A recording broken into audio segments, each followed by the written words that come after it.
السلام علیکم ورحمۃ اللہ وبرکاتہ۔ عن ابی ہریرہ رضی اللہ تعالی عنہ قال قال رسول اللہ صلی اللہ علیہ وسلم حق المسلم علی المسلم ست اذا لقیتہ فسلم علیہ واذا دعاک فاجبہ واذا استنصحک فانصحہ واذا عطس فحمد اللہ فشمتہ واذا مرض فعدہ واذا مات فاتبعہ۔ رواہ مسلم۔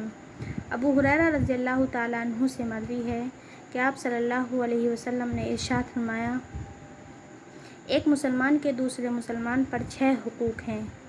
پہلا، جب وہ ملاقات کرے تو سلام کرے۔ دوسرا حق، جب وہ اس کو دعوت دے تو اس کی دعوت کو قبول کرے۔ تیسرا حق، جب وہ اس سے اچھا مشورہ طلب کرے تو وہ خیر خواہ اسے مشورہ دے۔ چوتھا حق، جب وہ چھینک کر الحمدللہ کہے تو اس کا مسلمان بھائی اس کے جواب میں یرحمک اللہ کہے۔ پانچواں حق، جب وہ بیمار ہو جائے تو اس کا مسلمان بھائی اس کی عیادت کے لیے جائے۔ چھٹا حق، جب اس کی وفات ہو جائے تو اس کے جنازے میں شرکت کرے۔ اللہ رب العزت ہمیں ان تمام باتوں کی توفیق عطا فرمائے۔ السلام علیکم ورحمۃ اللہ وبرکاتہ۔